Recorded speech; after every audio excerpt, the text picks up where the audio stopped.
Hey YouTube, welcome to Rampage Reviews. This is Rampage, and I am so excited to review this book. It's from the Old Republic era, and it's one of my favorite authors. Let's dive in.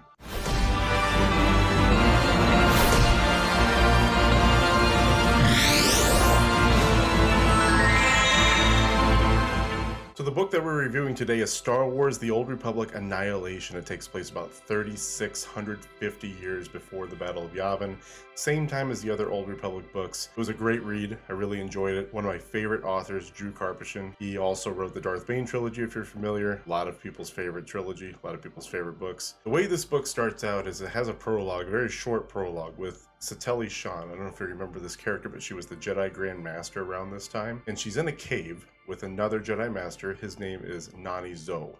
Master Nani Zo. I think I'm pronouncing that right. Could be Ngani. I think it's Nani, N-G-A-N-I. Anyway, they're in this cave together, and Theron Shan is actually pregnant, and she's attempting to deliver a baby. Nani Zo is helping her deliver the baby. This is interesting because Jedi aren't supposed to have emotional attachments, so the fact that she's even having a baby, let alone had a relationship, an intimate relationship with somebody to where she could develop that emotional attachment, is kind of strange for the Jedi Order, even this far back in history. They operated under that policy for a very, very long time. The baby that she's about to have in this cave just happens to be our protagonist, our main character of the story, Theron Shan. So the story picks up in chapter 1 where Theron Shan is actually trying to locate a contact of his named Tefeth, and she's kind of like a scoundrel, operates with a lot of bad groups, people who run spice, deal in illegal operations, stuff like that. He's attempting to find Tefeth to make sure that she's safe because she's actually a part of a hit that was ordered by Morbo the Hutt on Nar Shaddaa. Now,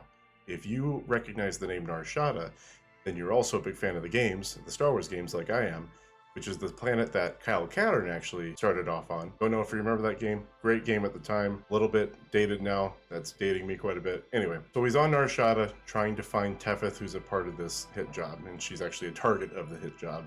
Her and a group of people called the Old Tian Brotherhood. While trying to stop this hit job, Theron accidentally interrupts another mission that was placed by his organization called SIS, which is the Republic Strategic Information Service. So he accidentally interrupts this mission that's going on, and they're actually spying on Morbo the Hutt because Morbo the Hutt is known for running auctions on people that are enslaved and also that were former Republic commandos and Republic agents. He's known more for running the auctions on slaves that aren't those people, but every once in a while he will enslave people that are former Republic agents. When the Republic finds out about that, it's a problem. So they want to stop it. They want to make sure to take care of their own. So Theron finds out about this. He ends up running into another agent on accident, takes him out on accident. Doesn't kill him, but he just knocks him out. Then after he knocks him out, he decides, well, I should probably try and finish the mission because now I know what it's all about. He interrogates and figures out what it was. So he goes into the auction house, sneaks in, frees the agents, confronts Morbo the Hutt in the process because now he's got to try to have that hit job called off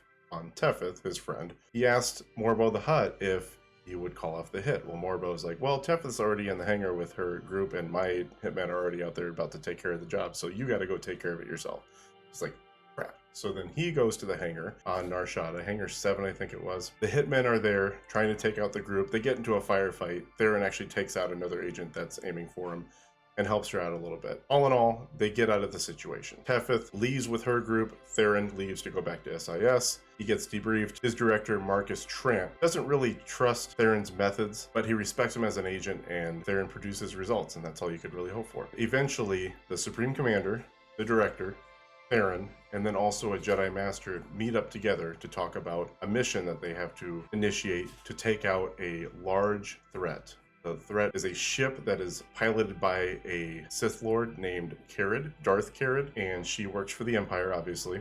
And she's also just happens to be vying for a spot on the Dark Council. She pilots a ship called the Ascendant Spear, and the Ascendant Spear was created by Darth Mechas. It's a giant ship that allows for the pilot to symbiotically connect with the ship, become one with the ship, but also have to use the dark side of the Force to help power the ship and help fuel its operations. So basically, once Darth Carid becomes part of the ship, she can sense everything around her. It becomes she becomes the ship and the ship becomes her. It's crazy. When you read it, you're like, wow, this would be really cool to see in live action. It's one of those things that I hope they make into a TV series, something small. It'd be pretty neat. So they talk about taking out the Ascendant Spear, and they come up with a plan. And the plan is basically this. It's called Operation Endgame. It's simple. First thing they have to do is they have to take a black cipher, which a black cipher is a communication device that the Empire owns that allows them to encrypt their messages between ships and bases on planets. The Republic has actually procured a black cipher, but it's damaged because if you try to tamper with the black cipher, it goes into self-destruct mode. You basically have to be an expert to tamper into it so you can use it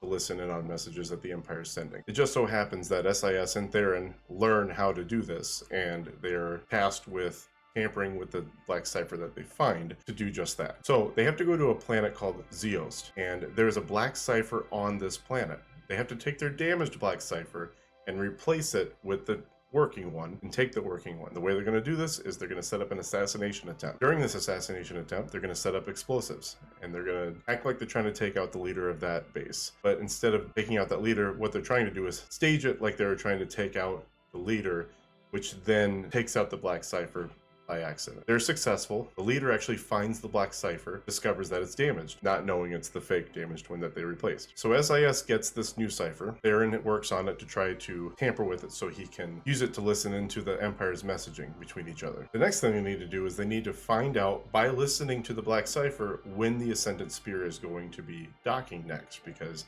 what that's going to allow them to do is try to gain entry into that port where they're docking. Usually when a large Empire ship docks like that, it docks for a couple of days. So they figure they have enough time to get on and do some damage. When they infiltrate this port to get onto the ship, Theron has to take a virus and upload it into the ship, which is going to mess with the functionality of the ship. I'm going to back up just a little bit, because one thing that they discuss after they talk about Operation Endgame is that Jace Malcolm actually invites Theron to his private residence, and the reason why he does this is because he wants to talk about his last name and if it has anything to do with Shan. He guesses that maybe he might be related to her. Theron Shan knows that he's related to her, but they've actually only spoken a few times, and he doesn't really have a relationship with his mother. Well, Jace Malcolm has a huge truth bomb, and that truth bomb is that he actually fought with Shan in wars previous and was intimate with her and had a child with her. Didn't know he had a child with her until he looked into Theron Shan's file, looked at the birth date, and put two and two together to figure out that that must be his child. So Theron obviously reacts kind of angrily. He doesn't have a relationship with his mother. He doesn't really care to have a relationship with his father because he hasn't had a father this whole time. Although he's sympathetic to Jace because he didn't know anything about it, and they really just kind of agree to table it for another time when they can discuss what they've discovered and maybe try to develop some kind of relationship. But Theron is not in a rush to do it, neither is Jace. Anyway, after this meeting, Shan actually contacts Theron to speak with him at her private residence. Got to talk to Dad, now he's going to talk to Mom. So he goes to Shan's residence. Doesn't enter through the front door because that would raise some alarm bells because he's entering the Jedi Grandmaster's suite. It's a Republic agent, kind of weird. Like, why would she call him up there? So rather than going through the front door, he actually sneaks in, partially so he could figure out if he could still sneak into her residence. They talk for a little bit. Theron acknowledges that she's his mom, and because really they haven't acknowledged that personally in their history together. And what she's basically inviting him there to do is to warn him that Jace is a good man, a military man, but he's been fighting this war for so long that he's lost sight of the good that he can do to try to end the war. And rather than use diplomacy and figure out ways that he can stop the dying from happening, he's literally just trying to kill as many Imperial agents and Imperial soldiers as he possibly can, no matter how many Republic soldiers die. His viewpoint is that the Empire has killed so many of his friends, so he's going to try to kill as many of their friends as possible. The way she frames it is that he's turning to the dark side. Theron obviously looks at it like, well, he's not a Jedi or he's not a Force user. How could he turn to the dark side? Well, Satele explains to him, like, just because you're not a Jedi, just because you're not a Force user, doesn't mean you can't sway towards the dark side or the light side. And she also explains that the Jedi's job has always been to try to help the Republic stay towards the light and not make decisions that would turn them into their enemy, that would turn them evil. Theron's always kind of had a distaste for the Jedi, mainly because he knows that his mother gave him up. He feels like she had a reason to make that decision, and he feels like now that she hasn't been a part of his life for so long, she's laying down some Jedi logic or Jedi philosophy, and he doesn't really want to hear it, because he feels like the Jedi have kind of become arrogant over time, which is kind of echoing of today's prequel Jedi, which a lot of people argue that they became arrogant over time, and that's why the Sith took over. A lot of parody in Star Wars. You kind of see wars between the Republic and the Empire a lot through Star Wars history in the thousands of years that it's existed. Different stories, but kind of the same back and forth between them for the most part. Theron Shan and I'm sorry, I forgot to mention, Jedi Master's name was Nose Durrell, because he's one of the major characters in the book. You'll also see that Nose Durrell is a certified badass. He gets into some awesome fights in the book, and just reading it, you can tell he is probably one of the top tier Jedi Masters in the Jedi Council and in the Jedi Temple. I believe he is a part of the Jedi Council, if I remember correctly in the book. So Theron and Jedi Master Nose Durrell find their way to a port that is the Ascendant Spear is going to be docked. The SIS was able to listen to the Black Cipher and figure out when the Ascendant Spear was going to dock and where. And what they do is they use Tefith as a contact to try to gain entry into that port. She's a scoundrel, she knows how to get into Imperial ports, and she's got contacts that can help them do that. They use her to set up a meeting to try to gain entry into that port. They agree on a price to get in. At first, Theron doesn't have enough money, but then he promises that he'll come up with more later. Kind of like a Han Solo deal. So they get into the port, they take off, and once they land, Theron discovers that there is an attack on another planet that's a Republic-owned planet that the Empire is planning to attack.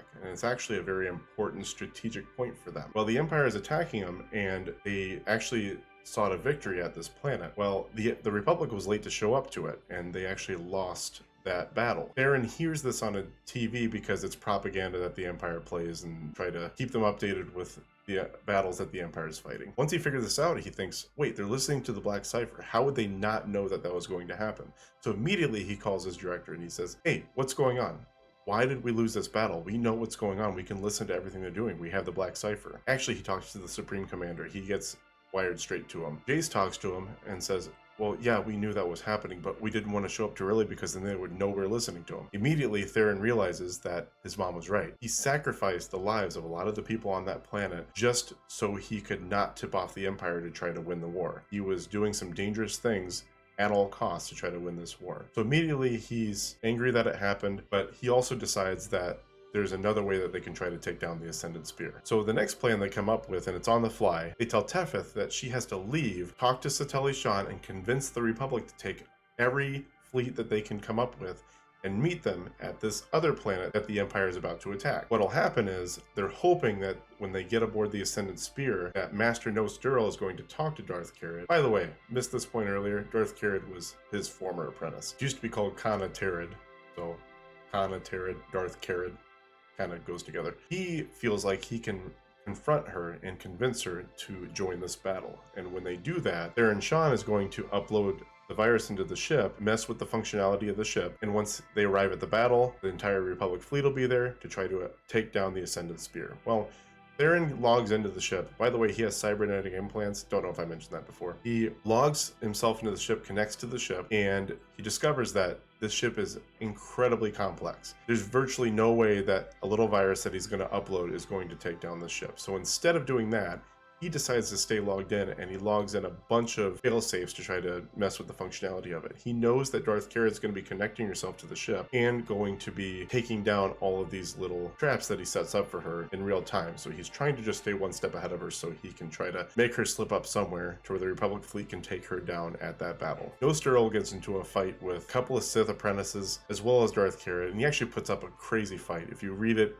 I would love to see that in live action. It'd be amazing. He's also a Keldor, which is pretty cool because so is Master Plo Koon. So pretty neat little factoid there. He gets into these fights with the Sith apprentice and Darth Carid. They actually end up subduing him, and they hook him up to this machine that's supposed to make him feel all these incredible horrors and incredible pain that's supposed to make him talk and discover why he's there. It's not enough just to kill him. They have to figure out why is he on the ship, and he keeps saying he's alone. And they're like, well, we know you're not alone. Who'd you bring with you? And basically try to break. Well, all the while, Theron is trying to log into the ship and figure out all these things he can do to it to take it down, make the functionality worse. Well, Theron discovers that he's been captured and he's hooked onto this machine, and he says, well, I just have to trust that he's going to do his job, so I'm going to do my job. So eventually Nose Durrell talks to Darth Carid and then convinces her that, hey, there's a battle going on at this other planet that's about to be taken down. He's going to steal your glory, You need to go there and take it down yourself so you can have all the glory and be congratulated by the Dark Council. But I don't think you're going to make it. It's too late. You're not going to make it. And of course, she takes the bait. She goes, of course I'll make it. This ship is the fastest ship ever. She takes off. Theron realizes that the ship is incredibly fast, and it has to do with her drawing on the dark side to fly it. She also has to draw on the dark side combined with her apprentices, which she draws on their power to try to help power the ship. She can't do it on her own. She could if she wanted to, but it would take way too much strength to do that. So she draws on the power from her apprentices. Sometimes she uses 2 or 3 at a time. All of them together help form this formidable machine. So basically, they go there. They're still on the ship, working on it. Darth Carid decides not to kill Nosturl or not to weaken him anymore with this machine that she hooked him up to, just so he can see his friends get crushed. Theron works against Darth Carid to try to mess up the ship. She keeps taking down his stuff. She then discovers he's in the software, and then tries to block him out, and they get into this huge back and forth. There's fighting later. Nosturl gets his weapons back. He fights the apprentices a little bit. Then Theron breaks into the little crystal that Darth Carid puts herself in to connect to the ship. The ship gets attacked so much, actually, that Darth Carid explodes in the little crystal that she's in. It's kind of crazy. She's feeling all of the damage that the ship is taking because she's one with the ship, so then she just like explodes to all the contact to it. The Republic takes down the Ascendant Spear. All is good. Story ends. Happy ending. By the way, if you've read the book and I missed anything or I glossed over anything, feel free to leave a comment and let me know. So how powerful are the characters in this story?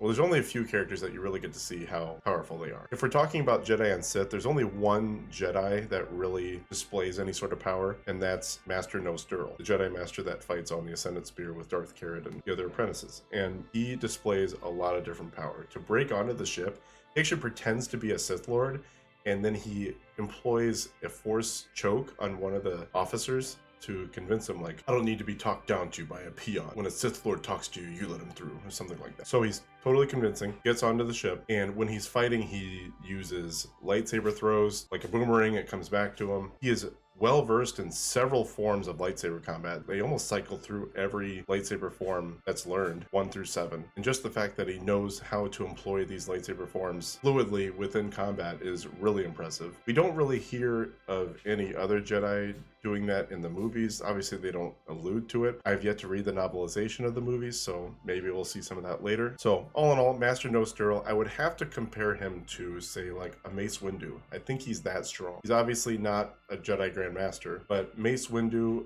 from what I've read on what Plo Koon can do and what he has been able to do, even though he succumbed to Order 66 and was killed by the clone troopers, which a lot of people were, he was also very powerful in his own right. So, and I obviously use him as an example because Plo Koon was a Keldor, so is Master Nosturl. I would still put him kind of in that company, Mace Windu and Plo Koon. Master Nani Zo is the person who raised Theron in the book. They don't really talk about that relationship and how he raised him. He's actually passed away at this point. You don't really hear a lot about him, just that he raised Theron and Theron had a lot of respect for him. And he also taught Theron a lot of different Jedi practices, like how to clear your mind and how to semi-heal yourself if you're fatigued and stuff like that. It's actually kind of interesting how he can employ these tactics, since it seems like things that you would need to learn very closely over time, which he's had a lot of time to learn them, so it's definitely plausible. Satele Shan doesn't have an active combative role in the book. She's mostly there to talk about her relationship with Theron and how it's affected her, and her relationship with Jace, and how she gave up Theron and didn't tell Jace, and how she's conflicted with it, and how she couldn't continue on taking care of a baby and be the Jedi Grand Master. All this is understandable, and she does this for the greater good of the Republic. So all in all with that, she doesn't really display any power within the book, but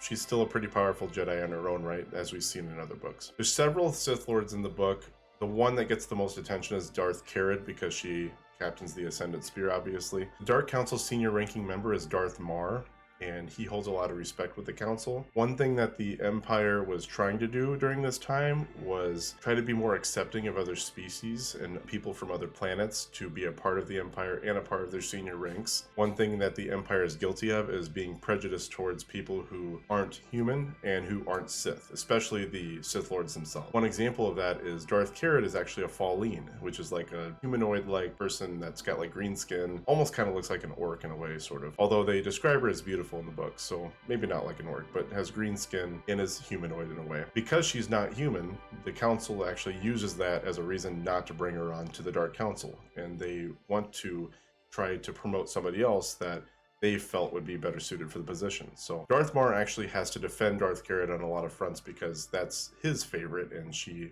likes him for several reasons, mainly because she's powerful, but also because she captains the Ascended Spear. She inherited it, and it's a very formidable weapon for the Empire. Also, if they were to not side with Darth Carrot, there's a great chance that she might turn against the Empire and use the Ascendant Spear on them. So that's running through their mind as well. In the story, Darth Carrot, while she captains the ship and the ship is very powerful, they allude to different points that kind of speak to that she's not super powerful. She's sort of powerful, like maybe on like an Asajj Ventress level, although I think Asajj Ventress was probably more powerful than her, only because we know a lot of what Asajj Ventress accomplished during her time during the Clone Wars. I guess in terms of like actual accolades, she didn't accomplish a lot, but she was a very skilled fighter and she was very formidable, and she put up a great fight against a lot of different people. With Darth Carrot, her power mostly comes from captaining the ship. When she fights Nose Dural, she doesn't really put up that big of a fight. Nose Dural probably has the ability to take her down pretty easily, although Nose Dural has to fight her apprentices and her at the same time. And even while he's fighting all of them, he actually puts up a really, really good fight against all of them, which is difficult for anybody. So due to this, Darth Carrot's probably going to be placed below Asajj Ventress. Not really sure who else she really compares to. Just kind of like a mediocre Sith Lord. The other Sith Lords that are mentioned in the book, and they don't really hold a big place in the book, but they are on the Dark Council, are Darth Mortis, Darth Rictus, Darth Ravage, and Darth Valeron. There's 3 other ones in the book. I couldn't see where they were named, so there's 8 total that are on the Dark Council. 1 passed away, and Darth Carrot is vying for that last spot. Theron Shan is your main character of the book. He's witty.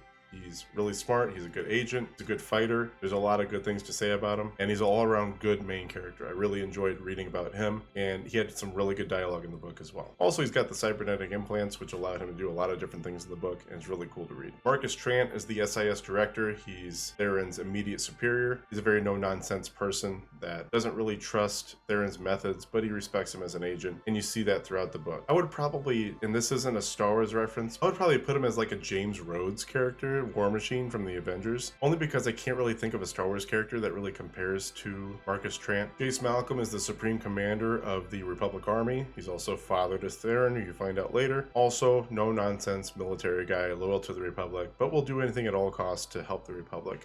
Sometimes do evil things to do that. Tefith is a scoundrel that has underworld contacts, that's also a contact with Theron. Very witty, very funny. Enjoyed reading her dialogue. Kind of has this broken English dialogue, which is funny to read, so it's definitely a good character for the book. Also, Gorvich is someone that kind of assumes a leadership role within the Old Tian Brotherhood and sets up spice deals and stuff like that Tefith usually works. So he's kind of like small-time character in the book. You only see him a couple of times in the beginning and towards the end, but interesting character, kind of like a boisterous rich type guy who's trying to make his way up, and he's getting there. He's moving his way up into a bigger place and stuff like that each time you see him. So what did I think about the book? I really enjoyed the book. It was a page turner. I couldn't put it down at times. The last session when I read the book, I read like 130 pages straight, so almost half the book, just to finish it off. It was really fun to read. Drew Karpyshyn is easily one of my favorite Star Wars authors, probably my favorite at the moment until I start reading other books, if I might find another favorite, but so far, great author. I love his writing style. Some authors can paint a picture for a scenario and you really get a good outline of who everybody is and what their roles are, and you can visualize it really easily, kind of like you're watching a movie in your head. Drew Karpyshyn does that, but on a deeper level, because he also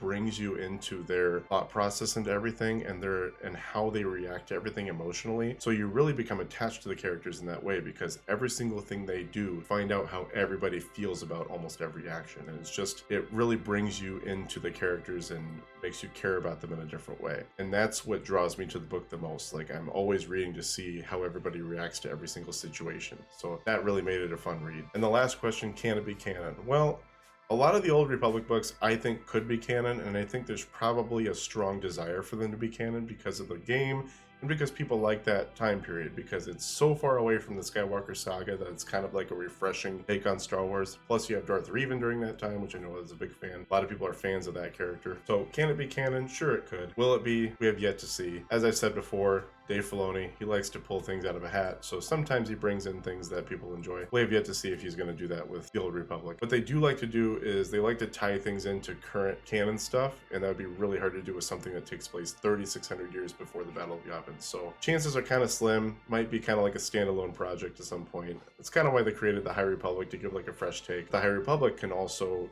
kind of connect to current canon because it's 250 years away. Yoda would still be alive during that time. That's the one thing that kind of connects him to it. Would I like to see it become canon? I would absolutely love that, because the characters in the book were awesome. The Ascendant Spear is an awesome ship. Characters were interesting and deep. So I really enjoyed the book in that sense, and I would love to see it become canon and see some kind of live action adaptation. It'd be really neat. Overall, my scale I'm going to give this book, I'm probably going to give it a 9.2. And I give that because of readability. Characters are awesome. It's a super fun read. The content's great. Star Wars, what more can you ask for? 9.2, pretty high score. I'm sure once I read the Darth Bane trilogies again, probably going to give those a high score too. But all in all, really enjoyed the book, and I hope you guys get a chance to read it too, even though I spoiled it for you. And if you enjoy the content that I provide, make sure to like the video, subscribe to the channel, and may the Force be with you. We'll see you on the next video.